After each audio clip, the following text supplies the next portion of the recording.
रात के 11 बज रहे थे। सड़कें सन्नाटे में डूबी थीं। हर तरफ खामोशी का आलम था। लेकिन शहर के एक पॉश इलाके में एक फ्लैट की बालकनी से एक अजीब सा मंजर देखा जा सकता था। एक नौजवान लड़की सिर पर दुपट्टा डाले कोई धार्मिक किताब पढ़ रही थी। उसके चेहरे पर रौनक थी, सुकून था, लेकिन आंखों में एक छुपी हुई उदासी थी। इस इमारत की दूसरी मंजिल से तेज आवाज में गाने बज रहे थे। एक औरत हंसते हंसते फोन पर बात कर रही थी। हाथ में कॉफी का मग और चेहरे पर फाउंडेशन की परतें जमी हुई थीं। ये उर्वशी थी, पायल की भाभी, जो अपनी खूबसूरती और पैसों पर बहुत घमंड करती थी और पूजा पाठ को सिर्फ बुद्धिहीन औरतों का काम समझती थी। पायल, जो तकरीबन 23 साल की थी, माँ बाप के देहांत के बाद अपने बड़े भाई के साथ रहने लगी थी। माँ बाप ने उसे अच्छी शिक्षा दी थी, छोटों बड़ों का आदर करना सिखाया था और सबसे बढ़कर भगवान से किस तरह खुद को जोड़कर रखना है ये भी सिखाया था। पायल अपने भगवान से बहुत प्रेम करती थी। ना उसे दुनिया के किसी फैशन में दिलचस्पी थी, ना किसी चीज की तारीफ की ख्वाहिश। उसकी दुनिया दो ही चीजों पर टिकी थी, भगवान की पूजा पाठ और गीता, रामायण व वेदों का अध्ययन। लेकिन घर में उसकी दुनिया को समझने वाला कोई नहीं था। यार, कब तक ये इस तरह आंटी बनकर चुपचाप बैठी रहेगी? ना किसी से बात करती है, ना किसी प्रोग्राम में चलती है। उर्वशी ने फोन पर अपनी सहेली से शिकायत की। यही तो मुसीबत है। आदित्य रोज उसकी तारीफ करता है, कहता है मेरी बहन कितनी अच्छी है, सारी धार्मिक किताबें पढ़ती है और तुम सिर्फ गाने सुनती हो, छोटे छोटे कपड़े पहनती हो। उर्वशी की आवाज में जलन थी, जो जहर बनकर उसके लहजे से टपक रही थी। दूसरी तरफ आदित्य, पायल का भाई, दिन भर के काम से वापस घर आकर सुकून तलाश करता था। लेकिन जब भी घर आता, अपनी पत्नी से पायल की तारीफ किए बिना नहीं रह पाता।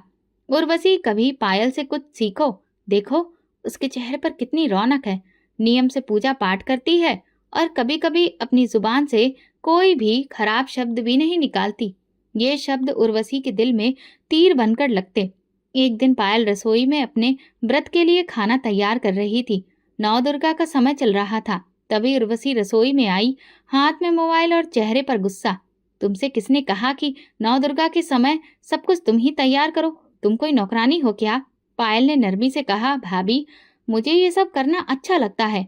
अच्छा लगता है या फिर दिखावा करती हो ताकि मेरे पति को ये लगे कि तुम मुझसे बेहतर हो? पायल ने कभी नहीं सोचा था कि उसकी अच्छाई को इस तरह भी देखा जा सकता है। शाम की पूजा के बाद आदित्य खाने की मेज पर पायल की तारीफ करने लगा। वाह पायल, बहुत अच्छा खाना बनाया है, तुम्हारे हाथों में जादू है। उर्वशी ने मुस्कुराकर देखा, लेकिन उसके दिल में आग भड़क उठी थी। अंदर ही अंदर वो सोचने लगी, अगर मैंने कुछ नहीं किया तो ये लड़की मेरी जिंदगी तबाह कर देगी, मेरे पति का सारा ध्यान छीन लेगी, मेरी कोई अहमियत नहीं रह जाएगी। उस रात उर्वशी देर तक जागती रही। उसके मन में कई तरह की योजनाएं बनती रहीं। उसे अब पायल की सादगी से नफरत हो चुकी थी। उसे वो सब एक दिखावा लगने लगा था। अगली सुबह पायल हर रोज की तरह मंदिर के सामने बैठकर रामायण पढ़ रही थी। उसी वक्त आदित्य उठा और ये सब देखने लगा। कुछ पल वो दरवाजे पर खड़ा रहा, फिर धीरे से मुस्कुराया और मन ही मन कहा, भगवान तुम्हारा शुक्र है कि तुमने मुझे ऐसी बहन दी है। लेकिन वो नहीं जानता था कि उसी पल उसकी पत्नी दरवाजे के पीछे छिपी हुई ये सब देख रही थी और उसकी नजर में पायल का पूजा पाठ करना सिर्फ एक धोखा था। उसी दिन शाम को उर्वशी ने पहली बार अपने दिल की बात अपनी माँ को फोन पर बताई। माँ, मुझे लगता है आदित्य की बहन मेरे पति को मुझसे दूर कर रही है। वो हर बात में उसकी तारीफ करता है। मैं बहुत थक गई हूँ। काश आदित्य को उसकी सच्चाई दिखे, वरना मेरी शादी हाथ से निकल जाएगी। ये शब्द उर्वशी के लिए वो चाबी साबित हुए जो एक अंधेरे दरवाजे को खोलने वाली थी। रात का पिछला पहर था, मगर उर्वशी के मन में एक पल के लिए भी सुकून नहीं था। वो करवटें बदलती रही। उसके दिल में एक ही ख्याल था, अब पायल को सबकी नजरों से गिराना है, खासकर आदित्य की नजरों से। अगली सुबह उर्वशी ने रोज की तरह नाश्ता बनाया, लेकिन आज उसके रवैये में नरमी थी। उसने पायल से प्यार भरे लहजे में कहा, जिससे पायल थोड़ी हैरान हुई, मगर वो अपनी भाभी की बातों का बुरा नहीं मानती थी। पायल, छत पर जाकर कपड़े डाल दो, रस्सी पर धूप अच्छी निकली है, जल्दी सूख जाएंगे। उर्वशी ने धीरे से कहा। पायल मुस्कुराकर बोली, जी भाभी। मैं अभी डाल देती हूँ। वो धीमे कदमों से ऊपर गई, चेहरे को दुपट्टे से ढक लिया और कपड़े हाथ में लिए रस्सी पर लगाने लगी। हल्की हल्की हवा चल रही थी, आसमान पर हल्के बादल थे। वो अपनी धुन में मगन थी। नीचे उर्वशी की आंखों में अजीब सी चमक थी। उसने तुरंत मोबाइल उठाया और आदित्य को कॉल मिलाई। आदित्य ऑफिस जाने से पहले कमरे में ही मौजूद था। आदित्य, ऊपर छत पर देखो, तुम्हारी बहन बराबर वाले लड़के को चक्कर चलाने के लिए देख रही है। मैं रोज देखती हूँ, लेकिन आज तो हद हो गई। वो छत पर है और वो लड़का दूसरी छत पर खड़ा है। कुछ गड़बड़ है। आदित्य का दिल जैसे धड़कना भूल गया। वो बिना कुछ कहे गुस्से में ऊपर की ओर दौड़ा। उर्वशी पीछे से अपनी आंखों में सुकून लिए मुस्कुरा रही थी।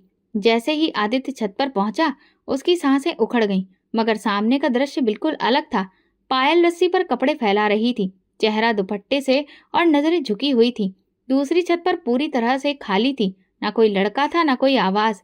वो पल जैसे आदित्य को थाम गया। वो वहीं खड़ा रहा। कुछ देर तक वो पायल को देखता रहा। पायल ने जब भाई के कदमों की आहट सुनी तो तुरंत पीछे हटकर शर्म से नीचे देखने लगी। भैया, कुछ चाहिए था? आदित्य के दिल में एक अजीब सी शर्मिंदगी थी। वो चुपचाप नीचे लौट आया, लेकिन उसका गुस्सा अब किसी और पर था। जैसे ही वो नीचे पहुंचा, उर्वशी बेचैनी से उसका चेहरा देखने लगी। क्या देखा? बोलो, तुम्हारी बहन की असलियत तो सामने आ गई ना? उर्वशी ने ताना मारा। आदित्य दीवार पर हाथ मारते हुए गुस्से से बोला, शर्म करो उर्वशी, तुम्हें क्या हो गया है? वहां कुछ भी नहीं था। मेरी बहन चेहरा ढककर सिर्फ कपड़े डाल रही थी। ये कैसा इल्जाम लगाया है तुमने? क्यों? तुम्हारी सोच इतनी गंदी हो गई है। उर्वशी की आंखों में जैसे शोले भड़क उठे, लेकिन वो जानती थी कि सच क्या था, इसीलिए चुप रही, मगर अंदर ही अंदर जलती रही। पायल जब नीचे आई तो उर्वशी का चेहरा लाल हो चुका था। वो बिना कुछ कहे किचन में चली गई। पायल को अंदाजा हो गया था कि कुछ अजीब जरूर हुआ है, लेकिन वो जानती थी कि खामोशी ही उसका असली हथियार है। शाम को आदित्य ने जब तन्हाई में पायल से पूछा, पायल बेटा, तुम कुछ छुपा तो नहीं रही? अगर कोई बात है तो मुझे बताओ, मैं तुम्हारा भाई हूँ। पायल की आंखों में नमी आ गई, मगर आवाज में मजबूती थी। भैया, मुझे भगवान के बाद आप पर ही तो भरोसा है। मैं ऐसी वैसी कोई हरकत के बारे में सपने में भी नहीं सोच सकती। अगर कभी गलती हो भी जाए तो सबसे पहले आपको ही बताऊंगी। आदित्य की आंखें नम हो गईं। उसने पायल के सिर पर हाथ रखकर कहा, मैं जानता हूँ, मेरी बहन का दामन पाक है। किसी के झूठे शब्द मेरे यकीन को कमजोर में नहीं कर सकते।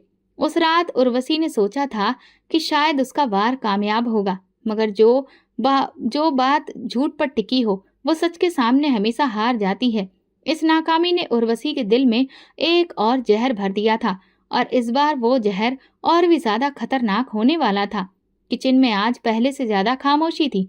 दोपहर का वक्त था। धूप खिड़की के पर्दों से छनकर चूल्हे पर पड़ रही थी।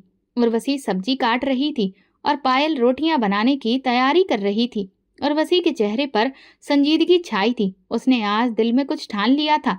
पिछली कोशिश में वो बुरी तरह नाकाम हुई थी। पायल का कद कम होने की बजाय आदित्य की नजरों में और बढ़ गया था। उर्वशी ने चूल्हे पर कढ़ाई रखी, नमक का डिब्बा खोला और 2 चम्मच भरकर कढ़ाई में डाल दिया।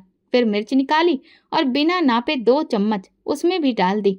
कढ़ाई से तेज खुशबू के साथ तीखी मिर्च की महक उठने लगी। पायल ने जब सब्जी की खुशबू महसूस की तो हैरत से बोली, भाभी, लगता है मिर्च थोड़ी तेज हो गई है। उर्वशी ने हल्की मुस्कान के साथ कहा, नहीं पायल, मैंने सब नाप कर डाला है, तुम्हें गलतफहमी हो रही है। पायल ने आगे कुछ नहीं कहा। शाम को जब आदित्य लौट कर आया तो उसने पहला निवाला खाया और फिर पायल की तरफ देखते हुए कहा, इसमें तो आज मिर्च बहुत ज्यादा है, इतनी तेज कि खाया ही नहीं जा रहा। इससे पहले कि पायल कुछ कहती, उर्वशी ने तुरंत बोलना शुरू कर दिया, आदित्य, मैंने तो सिर्फ रोटियां बनाई हैं, सब्जी तो पायल ने बनाई थी, शायद उससे गलती हो गई होगी। पायल ने आंखें झुका ली। वो समझ गई थी कि भाभी का इरादा क्या था, मगर उसने पलटकर कुछ भी कहने के बजाय शांत स्वर में भाई से कहा, मुझसे गलती हो गई, मैं आगे से ध्यान रखूंगी। आदित्य ने पायल की ओर देखा और बोला, लेकिन तुम तो रोटियां सेक रही थी ना? पायल ने मुस्कुराकर जवाब दिया, भाभी थोड़ा बिजी थी, इसलिए मैंने ही कहा कि मैं ही सब्जी बना लेती हूँ, लेकिन मसाले का मुझे अंदाजा नहीं रहा। आदित्य ने कुछ नहीं कहा, लेकिन उसके दिल में एक अजीब सी बेचैनी थी। उसे अच्छे से याद आया कि जब वो शाम को लौटा था तब उसने खुद पायल को रोटियां बनाते देखा था और कढ़ाई के पास तो उर्वशी खड़ी थी। कुछ तो गड़बड़ थी। अगले दिन आदित्य की तबीयत खराब होने की वजह से वो ऑफिस नहीं जा सका। दोपहर को अपने कमरे में आराम कर रहा था जब उसे किचन से कुछ बर्तनों की आवाज सुनाई दी। वो बिना आवाज किए उठा और किचन के दरवाजे के पास जाकर चुपचाप झांकने लगा। उर्वशी सामने चूल्हे पर खड़ी कढ़ाई में मसाले डाल रही थी और उसके हाथ में नमक का डिब्बा था और वो बार बार चम्मच से डालते हुए कह रही थी, थोड़ा सा नहीं, अब तो इसे और तेज होना चाहिए। आदित्य को आज मजा आना चाहिए। आदित्य के दिल में जैसे किसी ने कील ठोक दी हो। वो खामोशी से वापस पलटा, दिल में एक दर्द लिए। अब उसे पूरी तरह समझ आ गया था कि पिछली रात क्या हुआ था। रात के खाने में आदित्य ने सब्जी खाई, मगर इस बार वो जानबूझकर कुछ भी नहीं बोला, सिर्फ ध्यान से अपनी पत्नी को देखता रहा। उर्वशी ने महसूस किया कि आदित्य कुछ बदला बदला है, मगर वो समझी कि शायद तेज मसाले की वजह से वो चुप है। रात को आदित्य ने पायल को आवाज दी, यहाँ आओ बेटा, मुझे तुमसे बात करनी है। पायल कमरे में आई। आदित्य ने कहा, कल के खाने की बात सच बताओ, क्या तुमने सब्जी बनाई थी? पायल ने चुप्पी ओढ़ ली, फिर सर झुकाकर कहा, भैया, अगर मैं सच बताऊंगी तो घर का सुकून बर्बाद हो जाएगा और मैं नहीं चाहती कि आपका घर मेरी वजह से। आदित्य की आंखों में नमी थी। उसने कहा, तुम मेरे लिए चिंता मत करो पायल, जो लोग इल्जाम लगाकर दूसरों को गिराना चाहते हैं वो खुद गिर जाते हैं। मैं तुम्हारी खामोशी को समझता हूँ, तुम मुझ पर भरोसा रखो। पायल के चेहरे पर सुकून आया। वो खामोशी से पलटी और कमरे से निकल गई, लेकिन उसके दिल में एक छोटा सा गर्व अभी भी बाकी था कि कब तक वो सच को छुपाती रहेगी, कब तक अपने सब्र को ढाल बनाकर सारे इल्जामों का सामना करेगी। आदित्य ने अपने दिल में तय कर लिया था कि अब अगर कुछ हुआ तो अपनी बहन के अधिकार के लिए चुप नहीं रहेगा। रात के 10 बजे पूरे घर में सन्नाटा छाया था। आदित्य अपने कमरे में बैठा कुछ गाने सुन रहा था, जबकि पायल किचन में अगले दिन के लिए सब्जी काट रही थी। चूल्हा बंद हो चुका था, लेकिन किचन की रोशनी अभी भी जल रही थी। हर चीज खामोश थी। इसी वक्त उर्वशी ने अपनी माँ को कॉल मिलाई। मैंने फोन उठाया तो उर्वशी ने बिना हाल चाल लिए जलती आवाज में कहा, माँ, मैं थक गई हूँ। वो लड़की मेरे पति के दिल पर कब्जा कर चुकी है। मैं जो भी करती हूँ कुछ फर्क ही नहीं पड़ता। हर बार मेरा वार उल्टा ही मेरे खिलाफ चला जाता है। आदित्य अब हर बात पर मुझे टोकता है और पायल की तारीफ करता है। माँ की आवाज ठंडी और गुस्से से भरी थी, जैसे बरसों की नफरत का तजुर्बा उनके लहजे में उतर आया हो। तुम बहुत भोली हो और बहुत ही ज्यादा सीधी भी हो, इसीलिए तुम्हारे वार कामयाब नहीं हो रहे। अगर दुश्मन चालाक हो तो वार भी ऐसा होना चाहिए जिसे समझना भी मुश्किल हो। तुम ऐसा कदम उठाओ कि पायल के चरित्र पर ऐसा दाग लगे जो कभी धुल न सके। लेकिन माँ, कैसे? उर्वशी की आवाज में जलन छुपी ना रह सकी। ऐसा मौका बनाओ कि वो किसी लड़के के साथ अकेले कमरे में बंद हो, फिर आदित्य को आवाज देकर कहो, देखो तुम्हारी बहन क्या कर रही है। अगर एक बार तुम्हारा पति अपनी बहन को ऐसी हालत में देख ले तो वो कभी उस पर यकीन नहीं करेगा, चाहे वो कितनी ही अच्छी क्यों ना हो। ये बात सुनते ही उर्वशी के होठों पर एक खामोश मुस्कुराहट आ गई। वो एक लम्हे में समझ गई कि ये वही तीर है जो निशाने पर लगेगा। अगली सुबह घर में सब कुछ अपने रोजमर्रा के हिसाब से चल रहा था। पहले नाश्ता तैयार किया गया। आदित्य ऑफिस के लिए निकल गया। उर्वशी ने आज खास तौर पर अपने कजिन रोहित को फोन किया। वो लंबे कद का खुशमिजाज नौजवान था जिसे उर्वशी की फैमिली में सब जानते थे। रोहित, आज दोपहर को घर आ जाना, एक छोटा सा काम है। पायल भी घर पर ही होगी। तुम बस इतना करना कि मेरे कहने पर कुछ देर मेरे कमरे में रुकना, बाकी सब मैं संभाल लूंगी। रोहित को किसी बात की परवाह नहीं थी। वो उर्वशी की बात पर तैयार हो गया। दोपहर का वक्त, सूरज सिर पर था। आदित्य ऑफिस में बिजी था, पायल किचन में। दरवाजे पर रोहित ने दस्तक दी। उर्वशी ने दरवाजा खोला, खामोशी से अंदर आने को कहा, फिर उसे अपने कमरे में ले गई।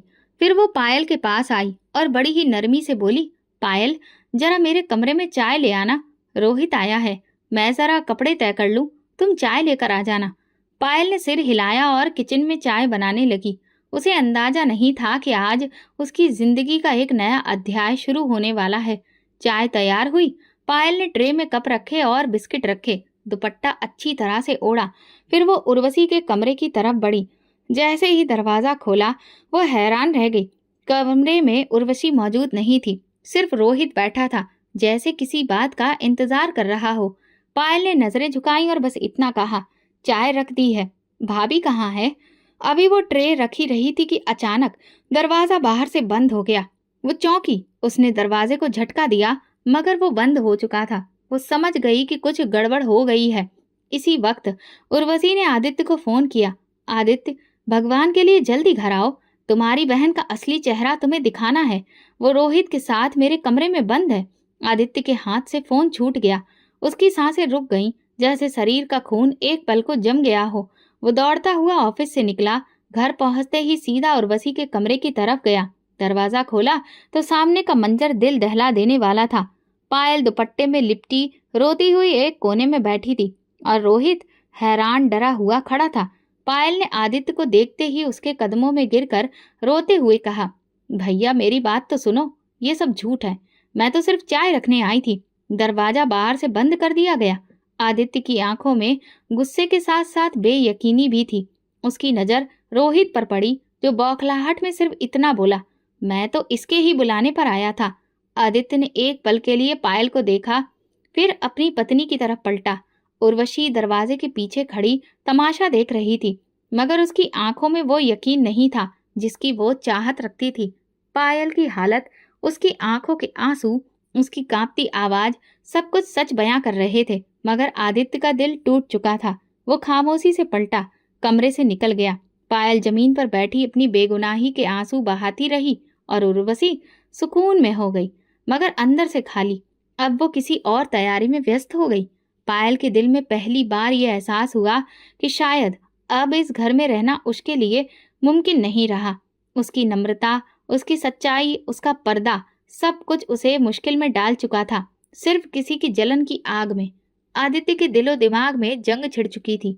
एक तरफ पायल की मासूम आंखें थीं, जिनमें बहते आंसू उसकी बेगुनाही की गवाही दे रहे थे, और दूसरी तरफ उर्वशी की चालाकी, जिसमें गुस्से और यकीन का अजीब सा मेल था। सच और झूठ में फर्क करना मुश्किल हो रहा था। आंगन में खामोशी छा चुकी थी। पायल जमीन पर बैठी रो रही थी। आदित्य खड़ा उसे देख रहा था, जैसे किसी फैसले के दौराहे पर हो। उर्वशी दीवार के साथ टेक लगाए खड़ी थी, चेहरे पर तकलीफ का नाटक था। अचानक उर्वशी ने भारी आवाज में कहा, आदित्य, मैंने कभी पायल के खिलाफ कुछ नहीं कहा, हमेशा उसे बहन समझा, लेकिन आज जो हुआ वो मेरे लिए बर्दाश्त करना मुश्किल है। अगर अब भी चुप रही तो कल को तुम मुझ पर भी शक करोगे। आदित्य ने नजरें चुराकर पायल की तरफ देखा। क्या तुम वाकई इतनी गिर सकती हो पायल? क्या ये सब तुम्हारे वजूद का हिस्सा है? पायल की आंखों से आंसू का एक और कतरा निकला। भैया, भगवान के लिए मैंने कुछ नहीं किया, आपने खुद देखा था। मैं सिर्फ चाय लेकर गई थी, दरवाजा बाहर से बंद था। उसी वक्त उर्वशी का कजिन रोहित भी मैदान में कूद पड़ा। आदित्य भाई, मैं झूठ क्यों बोलूं? मुझे खुद पायल ने बुलाया था। उसने कहा था कि उर्वशी घर पर नहीं है, आकर मिल लो। मैं हैरान था, लेकिन सोचा शायद कोई जरूरी बात होगी। तो मुझे क्या पता था कि यहाँ पर ये सब तमाशा हो जाएगा। जिस जमीन पर उसके कदमों से निकल गई हो। तुम झूठ बोल रहे हो रोहित, तुम्हें तो भाभी ने बुलाया था, मैंने तो कभी तुमसे बात तक नहीं की। लेकिन आदित्य के चेहरे पर उलझन, गुस्सा, शर्मिंदगी की मिलीजुली रेखाएं दिख रही थी। बस, पायल ने जोर से कहा, मेरा सब कुछ खत्म हो चुका है। अगर तुम सच में सच्ची हो तो फिर तुम्हें किसी सफाई की जरूरत नहीं होनी चाहिए थी। मुझे तुम्हारी खामोशी पर हमेशा यकीन रहा, लेकिन अब हर चीज धुंधली हो गई है। पायल उठ खड़ी हुई, हाथ जोड़कर प्रार्थना की, भाई आप मुझ पर हाथ उठा लीजिए, मुझे कुछ भी कह लीजिए, लेकिन भगवान के लिए मुझे अपनी नजरों से ना गिराइए। मैं आपकी बहन हूँ, आपका खून हूँ। मैं आपके बारे में ये सब नहीं सोच सकती। आदित्य ने एक सर्द सांस ली और फिर दिल पर पत्थर रखकर वो बात कही जो पायल के दिल में खंजर बनकर घुस गई। इस घर से चली जाओ पायल, अभी इसी वक्त। उसकी सांसें जैसे रुक गईं। वो सुन नहीं पा रही थी, यकीन नहीं कर पा रही थी। भैया, बस इतना कह सकी, हाँ चली जाओ। अगर तुम सच्ची हो, भगवान तुम्हारे साथ होगा, लेकिन मैं अब और ज्यादा मुश्किलें बर्दाश्त नहीं कर सकता। उर्वशी ने जैसे दिल ही दिल में अपनी जीत का जश्न मनाया। उसकी आंखों में चमकते हुए और चेहरे पर सब्र दिख रहा था। पायल धीरे धीरे आंगन की तरफ बढ़ी। कदम जैसे जमीन से जुड़े थे। वो हर कोने को देख रही थी। वो दीवारें जिनके पास उसने माँ बाप के बाद अपने भाई को सर्वोच्च दर्जा दिया था। वो कमरा जहाँ उसने गीता, रामायण, न जाने कितनी धार्मिक किताबें पढ़ी थी, जो अभी तय करके कोने में रखी थी। वो दरवाजे तक पहुंची, अपना दुपट्टा ठीक किया, एक आखिरी नजर आदित्य पर डाली, जो दरवाजे के पीछे खड़ा पत्थर बना था। भगवान गवाह है, मैं बेगुनाह हूँ। अगर मैं झूठ बोल रही हूँ तो मेरी जिंदगी बर्बाद हो जाएगी, लेकिन अगर मैं सच्ची हूँ तो मेरा भगवान मुझे वो इज्जत देगा जो इस घर में छीन ली गई। उसके शब्द हवा में गूंजते रहे, लेकिन आदित्य ने दरवाजा खोल दिया और एक लम्हे में बंद कर दिया। पायल बाहर खड़ी थी, सर पर धूप, दिल पर भारी दुख और आंखों में वो उम्मीद जो सिर्फ एक भगवान से की जा सकती थी। उसने आसमान की तरफ देखा और वो प्रार्थना करती रही, अब तुम ही मेरे सहारा हो भगवान। जब सब छोड़ देते हैं तो तुम ही हाथ थाम लेते हो। मुझे थाम लो, मैं बहुत अकेली हूँ। और दरवाजे के अंदर ऐसा लग रहा था कि जैसे कोई ठहाके लगा रहा था। दरवाजे के बंद होते ही पायल की आत्मा पर जैसे कोई पत्थर गिर पड़ा। वो ताकत इकट्ठा करके खड़ी रही, लेकिन उसे लग रहा था कि जैसे उसके शरीर में जान नहीं रही हो। पीछे से दरवाजे की कुंडी घूमने की आवाज आई और फिर अंदर से हल्की गूंज उठी, जैसे उसके जख्मों पर नमक छिड़क गया हो। कुछ लम्हे बाद दरवाजा एक बार फिर खुला। उर्वशी गुस्से से बाहर निकली और पायल के बालों को जोर से पकड़कर सीढ़ियों की ओर घसीटा। अभी तक दरवाजे पर कड़ी है, कहा ना कि निकल जा। और हाँ, एक बात याद रख, अब तू खुद को बहुत अच्छा बताती है ना, तो जा अपने भगवान से मदद मांग, वही देगा तुझे छत, रोटी और इज्जत। पायल ने उर्वशी की आंखों में झांका, मगर उसमें इंसानियत की झलक नहीं थी, सिर्फ जहर भरा था। उर्वशी को धक्का देकर दरवाजे से नीचे धकेल दिया।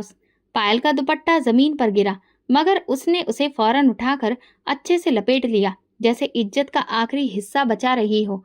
सीढ़ियां उतरते हुए उसकी आंखों में धुंध छा गई। दरवाजे से कुछ दूरी पर एक फुटपाथ के किनारे बैठकर आसपास गाड़ियां, बच्चे, ढेर सारी आवाजें थीं, लेकिन पायल को सिर्फ अपने अंदर की खामोशी सुनाई दे रही थी।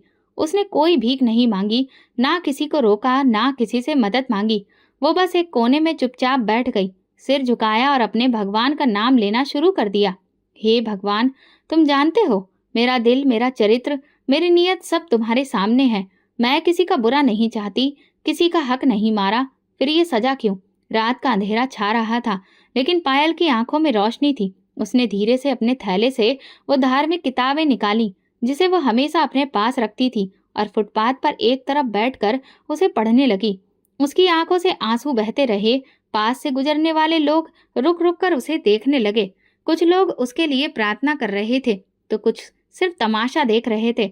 लेकिन एक बूढ़ी औरत पास आकर एक थैली में रोटी और सब्जी रखी और धीरे से बोली, बेटी, मुझे नहीं पता तुम पर क्या बीती है, लेकिन तुम जैसी बेटियों को भगवान कभी अकेला नहीं छोड़ता। ये लो, कुछ खा लो। पहले नजर उठी और नरम लहजे में कहा, मैं भीख मांगने वालों में से नहीं हूँ। बस जो कुछ आपने दिल से दिया है, भगवान उसी में मुझे शांति देगा। बूढ़ी औरत ने आंखों से उसे आशीर्वाद दिया और आगे बढ़ गई।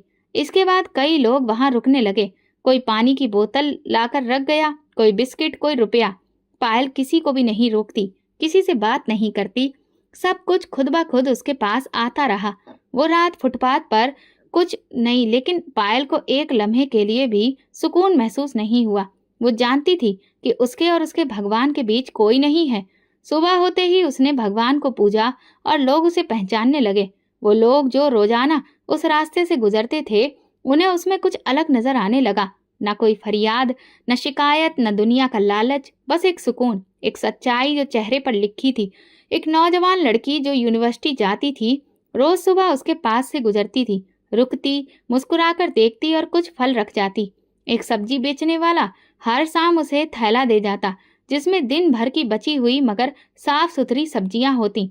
धीरे धीरे पायल की खामोशी, उसकी पूजा पाठ, उसका मजबूत किरदार, इन सब ने लोगों के दिलों को जीतना शुरू कर दिया था। लेकिन अंदर कहीं वो दर्द, वो चोट, वो जख्म अभी भी ताजा थे। भाई का मुंह मोड़ना, भाभी की साजिशें और दरवाजे का बंद हो जाना, ये सब एक कहानी थी जो उसके दिल में भगवान से प्रार्थना करते वक्त बार बार वो दोहराती थी। लेकिन उसने हार नहीं मानी।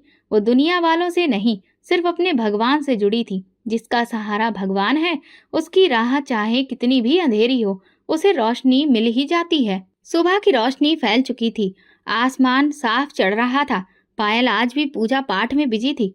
रोजाना कोई न कोई खाने पीने की चीज रख जाता, लेकिन आज का दिन कुछ अलग था।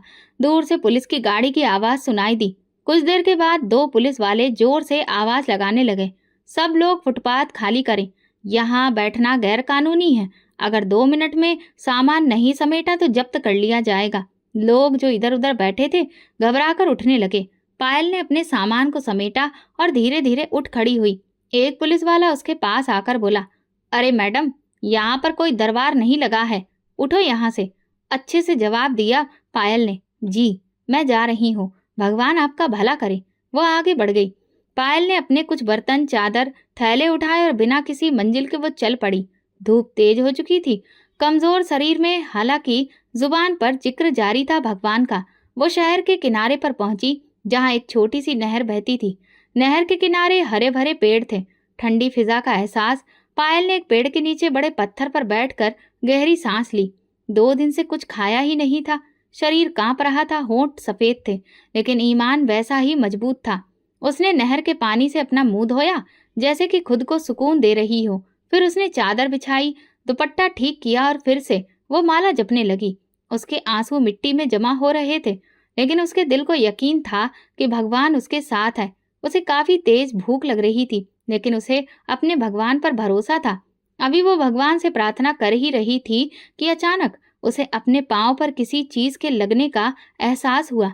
उसने आंखें खोली तो सामने दुबला पतला कुत्ता खड़ा था, लेकिन उसके मुंह में एक पॉलीथीन थी। कुत्ता खामोशी से उसके पास आया और वो पॉलीथीन उसके सामने रखकर पलटा और वापस जंगल की तरफ चल दिया। पायल हैरान होकर कुछ पल उसे देखती रही। फिर उसने झांकते हुए पॉलीथीन खोली तो अंदर 2 रोटियां और सब्जी की खुशबू भरी हुई थी और एक बर्तन था। वो हैरान रह गई। उसकी आंखों से आंसू बहने लगे। भगवान, तुम तो सच में बहुत उदार हो। तुमने आज एक कुत्ते के जरिए भी मेरी प्रार्थना सुन ली। उसने वो खाना खाया, मगर हर निवाले से पहले भगवान को धन्यवाद करती रही। उसने पेड़ के पास ही एक कोने में मौजूद सूखे पड़े पत्तों को जमा किया और 2 चंद बांसों को उसने पास से उठाया और फिर उनको साथ में बांधकर एक झोपड़ी बना ली और उस पर चादर तान दी। अब उसका नया ठिकाना बन गया था नहर के किनारे। उसने खुद से सोचा, अगर भगवान की यही इच्छा है कि मैं यहीं पर रहूं, तो मैं कहीं नहीं जाऊंगी और ना किसी से सहारा मांगूंगी। शाम ढलने लगी। परिंदे अपने घोंसलों को लौट रहे थे। नहर की सतह पर सूरज की किरणें झिलमिल हो रही थीं और उन किरणों के दरमियान एक सादी सी लड़की झोपड़ी के साय में बैठी अभी भी गीता पढ़ रही थी कि उसी वक्त उसे पास में एक औरत की चीखें सुनाई दी। पायल ने नजर उठाई तो सामने एक औरत खड़ी थी। गोद में उसके तकरीबन 5 साल का बच्चा था, जो बुखार से तप रहा था।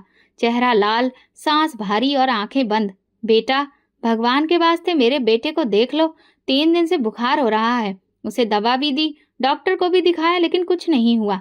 किसी ने कहा कि तुम बहुत पूजा पाठ करती हो और भगवान तुम्हारी सुनता है। तुम्हारे पास कुछ ऐसे मंत्र हैं जिन्हें पढ़कर तुम कुछ भी कर सकती हो। मेरी उम्मीद अब बस तुम ही हो।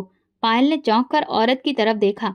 उसे समझ नहीं आया कि वो ये सब क्यों कह रही है, लेकिन उसके दिल में एक हल्की सी लहर उठी, जैसे कि भगवान ने उसे एक नई जिम्मेदारी दे दी हो। देखो बहन, मैं कोई बाबा या ओझा नहीं हूँ और ना ही मैं इस तरह का कोई चमत्कार कर सकती हूँ। ये तो सिर्फ भगवान के ही हाथ में है। औरत ने आंखों से आंसू बहाए और कहा, मुझे कोई फर्क नहीं पड़ता, बस तुम एक बार देख लो, शायद मेरे बच्चे का दर्द कम हो जाए। पायल ने बच्चे को नरमी से देखा, उसके माथे पर हाथ रखकर आंखें बंद की। अब तक उसने जो भी मंत्र, वेद, पुराण, गीता पढ़ी थी, वही सब दोहराने लगी और धीरे धीरे बच्चे के माथे को चूम लिया और अपनी प्रार्थना में उसे भगवान के हवाले कर दिया। फिर आंखें खोल दी। माँ, मेरे बच्चे, तुझे होश आ गया? बच्चा अपनी माँ को देखकर मुस्कुराया और उनके गले लग गया। औरत की खुशी बेकाबू हो गई। वो रोते रोते पायल के कदमों में बैठ गई। तुम तो फरिश्ता हो बेटी, भगवान ने तुम्हें मेरे बेटे के लिए भेजा था। पायल ने उसे उठाया, नरमी से कहा, मैं कोई फरिश्ता नहीं हूँ, मैं तो बस एक आम इंसान हूँ। इस वाक्य के बाद नहर के किनारे हवा में एक नई सरगोशी शामिल हो गई। लोग कहने लगे, वो लड़की जो पेड़ के साथ में बैठी है, वो चमत्कारिक है। वो कुछ ऐसे मंत्र पढ़ती है कि सब ठीक हो जाता है। अगले दिन एक और औरत आई अपने पति के लिए प्रार्थना करवाने के लिए। फिर एक नौजवान अपनी माँ को लाया जो जोड़ों के दर्द से जूझ रही थी। पायल हर एक के लिए वही सब करती और धीरे धीरे वहां लोग जुड़ने लगे। पहले 5, फिर 10, फिर 20 लोग रोज आते। कुछ चुपचाप बैठ जाते, कुछ अपने दिल का दुख सुनाते, कुछ प्रार्थनाएं करते। पायल ने कभी पैसे नहीं मांगे, ना किसी से कोई चीज मांगी, लेकिन उसकी अच्छाई अब लोगों के दिलों में घर कर रही थी। एक दिन एक शख्स आया, हाथ में एक फलों की टोकरी थी। मेरे पैर सुन्न हो जाते हैं। तुमने जब से मेरे सर पर हाथ फेर दिया, मैं बिना छड़ी के चलने लगा हूँ। ये कुछ फल हैं मेरे पास, तुम पर भगवान की मेहरबानी है, ये तुम अपने हाथ से खाओ। तुम्हारी सारी प्रार्थनाएं वो मानता है। पायल ने टोकरी ली और उन्हें आशीर्वाद दिया। आधे फल आगे बढ़ा दिए। शाम होते होते नहर के किनारे छोटा सा मजमा लग जाता था। लोग खामोशी से आते, अपनी बारी का इंतजार करते और पायल हर एक के लिए इस अंदाज में प्रार्थना करती थी। लेकिन इस शोहरत के साथ साथ कुछ लोगों की नजरों में अब जलन भी उतरने लगी थी। वहीं उर्वशी, जो शहर में अपनी मायके के घर आई थी, वहां पर वो अपनी सहेली से एक दिन मिलने गई और अपनी सहेली से सुन बैठी कि पायल नहर के किनारे लोगों को आशीर्वाद देती है। लोग उसके कदमों में गिर जाते हैं, उससे भीख मांगते हैं। उर्वशी के दिल में वही पुराना जहर उमड़ा। ये तो बर्बाद होने वाली थी, लेकिन ये तो अब किसी राजकुमारी की जैसी बन गई है। ये खत्म नहीं हुई, अब भी वक्त है। लेकिन पायल को उन बातों की परवाह ही नहीं थी। उसका भरोसा उसके भगवान पर था। उसका शहर में जिक्र जोर शोर से होने लगा था। लेकिन आज कुछ अजीब था। जब वो आखिरी मरीज को देख रही थी तो एक दुबली पतली औरत सर से पैर तक चादर में लिपटी हुई कुछ फासले पर खड़ी थी। चेहरा पूरी तरह से चादर में छुपा था, हाथों पर दस्ताने थे। क्या आप पायल हैं? उसकी आवाज धीमी, कांपती हुई और किसी गहरे दुख से भरी हुई थी। पायल ने सिर हिलाया। जी, बैठिए, क्या तकलीफ है? औरत कुछ देर चुप रही, फिर धीरे से बोली, मेरे चेहरे और जिस्म पर एक अजीब सी बीमारी है। शरीर गलने लगा है। डॉक्टर कहते हैं कि ये कोढ़ है। मैं हर जगह गई लेकिन कुछ फायदा नहीं हुआ। सुना है कि आप कुछ मंत्र पढ़कर सर पर हाथ फेरती हैं और भगवान का नाम लेती हैं तो चमत्कार हो जाता है। पायल ने सिर झुकाया। हाँ, ये सब भगवान की वजह से ही है। फिर उसने कुछ मंत्र पढ़े और अपना हाथ आगे बढ़ाया। चेहरा दिखाइए। लेकिन औरत ने झिझकते हुए अपनी चादर हटाई। पायल ने जैसे ही चेहरा देखा तो वो पल थमसा गया। आंखें फैल गईं, गला रुंध गया, हाथ कांपने लगे। वो चेहरा वही था जो कभी घमंड से चूर होकर बोलता था, जो नफरत से जहर उगलता था, जो उसकी भाभी का मान सम्मान कहलाता था। वो उर्वशी ही थी, लेकिन अब उसके चेहरे पर घमंड नहीं था, सिर्फ जख्म थे और खाल जगह जगह से गली थी। चेहरा पहचानना मुश्किल हो चुका था। आंखों में तकलीफ और शर्मिंदगी नजर आ रही थी। पायल की आंखों से अचानक आंसू बहने लगे। आवाज हलक में ही अटक गई। उर्वशी ने हाथ जोड़ लिए। आवाज में शर्मिंदगी थी। हाँ पायल, मैं हूँ तुम्हारी जालिम भाभी, जिसने तुम्हें घर से निकाला, तुम पर झूठे इल्जाम लगाए, तुम्हें दर बदर भटकने के लिए फेंक दिया। भगवान ने मेरी हर चाल का जवाब दिया। मैं कोड़ी हो गई हूँ। मेरा चेहरा सब गल गया, शरीर में गला लग गया और मेरे अपने मुझे छोड़ चुके हैं। पायल की आंखों में हैरत और दुख था। वो सोच भी नहीं सकती थी कि जो औरत कल उसे गालियां देकर घर से निकाल रही थी, आज उसी के कदमों में बैठी है। उर्वशी रोने लगी। पायल, भगवान के वास्ते मुझे माफ कर दो। मैंने तुम पर बहुत जुल्म किया, तुम्हें तुम्हारे भाई से दूर किया, तुम्हारे चरित्र पर उंगली उठाई। तुम चुप रही, सब्र करती रही और मैं समझती रही कि मैं जीत रही हूँ। लेकिन आज मेरा शरीर बोल रहा है। भगवान ने मुझे मेरे जुल्म की सजा दे दी। पायल ने आंखें बंद कर ली। दिल जैसे किसी कर्ज में डूबा हुआ था। फिर उसने धीरे से कहा, मैंने आपको कभी अपना दुश्मन नहीं समझा भाभी। आपके हर इल्जाम के बाद मैंने भगवान से प्रार्थना की कि वो आपको बुद्धि और सब्र दे। वो आगे बढ़ी। उसने उर्वशी के चेहरे पर हाथ रखा और फिर से कुछ मंत्र पढ़े। हे भगवान, अगर तुमने कभी भी मुझे सच्चा जाना हो तो तुम इस औरत को माफ कर दो। वो गुनाह कर चुकी है, मगर तुम बहुत दिलदार हो। उर्वशी रोते हुए उसके कदमों में गिर गई। मुझे अब घर की नहीं, तुम्हारे दिल की इजाजत चाहिए। मुझे माफ कर दो पायल। पायल ने उसे उठाया, सीने से लगाया। माफी मेरे बस में नहीं, वो तो भगवान के हाथ में है। मगर मैं दिल से तुम्हारे लिए प्रार्थना करती हूँ कि तुम्हें सुकून मिले। वो दिन सबके लिए सबक बन गया। वहां मौजूद हर शख्स की आंखें नम थीं।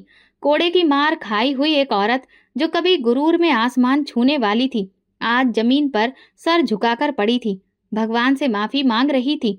पायल जो कि बेसहारा थी, आज उसका दामन इतना भरा था कि वो लोगों को माँ की दुआएं न जाने क्या क्या बांट रही थी। ऐसी मूरत बन चुकी थी जो सिर्फ उसे दिल से निकलती थी, जो सब्र की भट्टी में जलकर कुंदन बन गई हो। सूरत अपनी रोशनी बिखेर रही थी।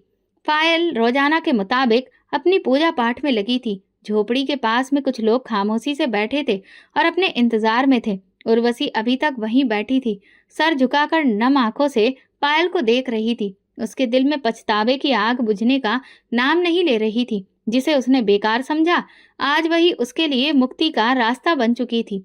उर्वशी ने फिर से कहा, मैं तुम्हें बेइज्जत कर चुकी थी, लेकिन देखो आज मेरा क्या हाल हुआ। पायल ने कहा, इज्जत और बेइज्जती ये तो सिर्फ भगवान के हाथ में है। ये सुनते ही उर्वशी फूट फूट कर रोने लगी। उर्वशी बोली, पायल मैं तुमसे एक प्रार्थना करना चाहती हूँ। वापस चलो हमारे घर, वही घर जो तुम्हारा था, जिसे तुमने छोड़ा नहीं बल्कि तुमसे छीन लिया गया था। तुम्हारा भाई तुम्हें ढूंढता रहा, अब तुम्हारे बिना उसकी जिंदगी बेरंग हो चुकी है। मेरी माँ भी पछतावे में है और मैं तुम्हारे बिना एक पल भी जी नहीं पाती। पायल की आंखों में नमी उभरी, मगर उसने सिर हिलाकर नरमी से इनकार किया। भाभी, घर की दीवारें तो वापस जोड़ी जा सकती हैं, मगर जो भरोसा टूटा है, जो रिश्ता टूटा है, वो दिल में चुभता रहेगा। मेरे लिए वही जगह घर है जहाँ मेरा भगवान और मेरा सुकून है। मैंने वो मुकाम पा लिया है जहाँ दिल और जमीर दोनों निश्चिंत हैं। अब मैं उस घर की तरफ नहीं जा सकती जहाँ कभी मेरा भरोसा बिखेर दिया गया था। उर्वशी ने फिर से रिक्वेस्ट की, तो क्या तुम हमेशा यहीं रहोगी, ऐसी झोपड़ी में? पायल ने मुस्कुराकर कहा, अगर भगवान की मर्जी इसी में है तो हाँ, लेकिन मेरा भगवान जानता है कि वो कब और कहाँ मेरी तकदीर लिख चुका है। मुझे उस पर यकीन है, उसके फैसलों पर मैं तैयार हूँ। उसी वक्त एक बहुत बड़े मंदिर के पुरोहित इस सब के गवाह बन चुके थे। वो पास आए और उन्होंने उर्वशी से नरमी से कहा, बेटा, कभी कभी भगवान का फैसला इंसानों के फैसलों से बहुत बेहतर होता है। पायल अब सिर्फ तुम्हारी नंद नहीं, वो भगवान का एक करिश्मा बन चुकी है, उनकी इच्छा का एक जरिया बन चुकी है। हम सब इसकी प्रार्थनाओं के मोहताज हो चुके हैं और उसके लिए एक ऐसा रिश्ता आया है जो उसकी इज्जत को और बढ़ा देगा। उर्वशी हैरान होकर बोली, रिश्ता? पुरोहित जी ने कहा, हाँ, एक बहुत ही अच्छे और ऊंचे धार्मिक परिवार ने हमसे संपर्क किया। वो पायल की शख्सियत से बहुत प्रभावित हैं। उन्होंने कहा, अगर पायल राजी हो तो वो पूरी इज्जत के साथ उसे अपनाना चाहते हैं, न सिर्फ पत्नी के तौर पर बल्कि एक अच्छी हमसफर के तौर पर भी। पायल ने कुछ लम्हे खामोशी से सुने, फिर धीरे से कहा, अगर मेरे भगवान मुझे ये मुकाम दे रहे हैं तो मैं उनके इस फैसले पर भी राजी हूँ। मुझे इज्जत के साथ नई जिंदगी मिलेगी तो मैं इनकार नहीं करूंगी। और फिर इसके बाद उसकी शादी बहुत ही सादगी भरे तरीके से हो गई। शादी के बाद उसने सुकून से भगवान से प्रार्थना की, जिसने मुझे गुमनामी में भी इज्जत दी, बेघर होने पर भी सहारा दिया, मुझे बेइज्जत करने वालों के सामने भी ऊंचे कद का बनाकर रखा है। भगवान, मैं तुम्हारा जितना शुक्रिया अदा करूं वो सब कम है। तुमने ये साबित कर दिया है कि तुम्हारे भक्तों के लिए तुम्हारा दरवाजा हमेशा खुला है। उस वक्त लोगों की आंखों में आंसू थे और एक ही बात थी, ये वही पायल है जिसे लोगों ने दुत्कार दिया था, लेकिन भगवान ने उसका हाथ थामा। जिस परिवार ने उसका रिश्ता जोड़ लिया था, वो परिवार बहुत धार्मिक था, पूजा पाठ में सबसे आगे, और उन्हें पायल के लोगों के भलाई करने से भी कोई भी परेशानी नहीं थी। अब वो हजारों दिलों की उम्मीद और प्रार्थना बन चुकी थी। फिर एक दिन एक नौजवान लड़के ने उससे पूछा, पायल दीदी, आप इतने सब्र से कैसे जी पाई? लोगों ने तो आपको अकेला कर दिया था। पायल ने मुस्कुराकर कहा, तुम बस भगवान पर भरोसा रखो, वो तुम्हें कभी भी जमीन में गिरने नहीं देगा। जहाँ तुम्हारा सब साथ छोड़ देंगे, बस वहीं पर उसका भरोसा ही तुम्हारी असली ताकत बनेगा। और यही भगवान की इच्छा है और इसी में तुम्हारी असली कामयाबी है। तो दोस्तों, अगर आपको हमारी कहानी पसंद आई हो तो कमेंट करके ज़रूर बताएं। वीडियो को लाइक करें और ज़्यादा से ज़्यादा शेयर करें। अगर आप चैनल पर नए हैं तो सब्सक्राइब जरूर करें और हाँ, नोटिफिकेशन बेल जरूर दबाएं ताकि अगली अपडेट सबसे पहले आपको मिले। धन्यवाद।